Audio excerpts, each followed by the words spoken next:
The first mistake the coalition made was assuming they understood what humans meant by nature. The second mistake was telling them to blend with it. The third mistake was thinking silence meant surrender. The planet was catalogued as a temperate death world by coalition standards. Dense forests, unstable weather, aggressive megafauna, unpredictable terrain. To humans it looked calm, familiar, almost peaceful. Antonine was chosen as a joint war exercise zone.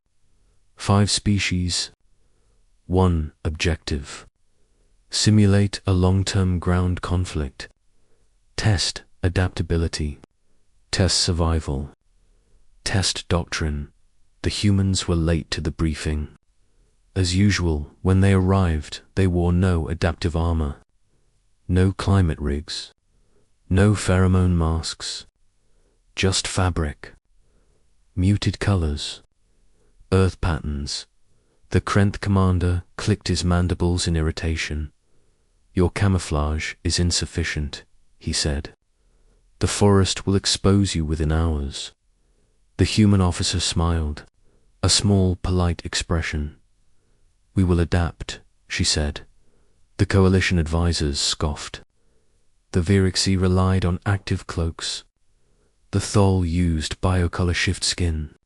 The Krenth built armored nests, homored confidence.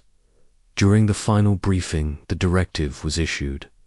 "Blend with nature," the Krenth commander said. "Remain visible to observers. Avoid excessive fortification.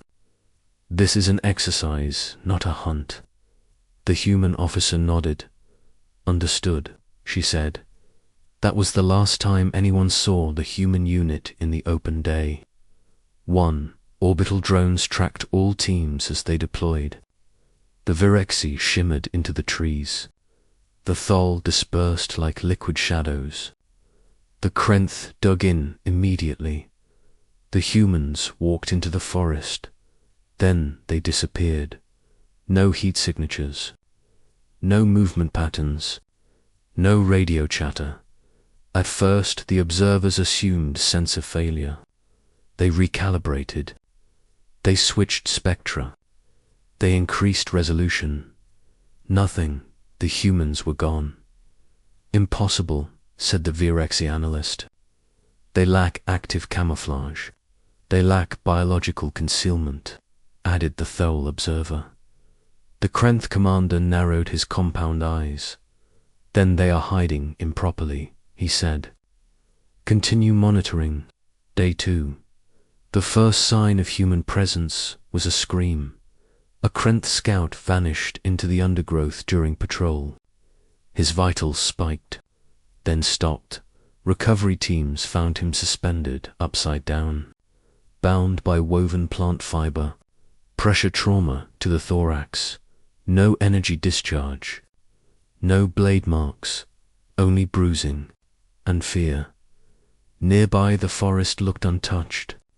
No disturbed soil, no broken branches. The humans were still invisible. Day 3, the Virexi lost 2 units. One fell into a concealed pit, lined with sharpened stone, covered with leaves arranged by hand. The second triggered a deadfall. A massive log, balanced with perfect tension, released by a single snapped vine. The observers were silent. These were not advanced weapons. No tech, no automation, just physics. Patience, understanding. Primitive, the Thol observer muttered, yet effective. The human officer did not respond. She was not on comms. None of the humans were. Day 4, predators began to avoid. Coalition camps. The megafauna of Verdant 9 shifted patterns. Hunting paths changed. Territorial calls faded. The humans had learned the forest faster than expected. They did not fight the predators. They redirected them, sent markers, noise, cues. food placement, nature itself became a weapon. The Krenth nests were encircled by silence. Too much silence. Day 5 coalition morale dropped. Sleep became difficult. Every snapped twig sounded like a threat. Every shadow felt deliberate. No one saw a human. But signs were everywhere. A ration pack missing. A weapon disassembled and returned neatly. A warning symbol scratched into bark. The message was clear. We see you. You do not see us. On day 6, the coalition attempted retaliation. Orbital scans saturated the forest. Thermal sweeps. Magnetic pulses. Acoustic mapping. Still nothing. The humans were not hiding behind technology. They were not hiding at all. They were simply not where anyone expected them to be. The first human casualty occurred that night. A coalition patrol fired blindly into foliage. Panicked, exhausted, they hit nothing. Hours later, a human body was found near their camp, laid gently on a bed of leaves. No wounds, no trauma, starvation. The observers were confused. Why risk exposure? Why leave the body? The answer came with sunrise. The body was bait.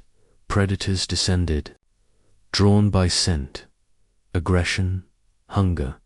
The coalition camp scattered. In the chaos, more traps were triggered.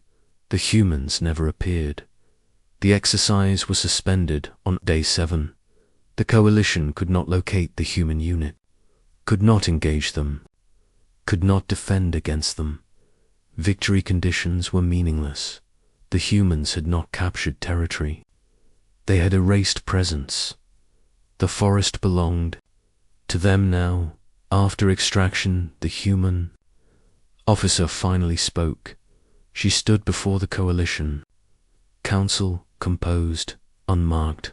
You violated visibility protocols, the Krenth commander accused. You refused engagement.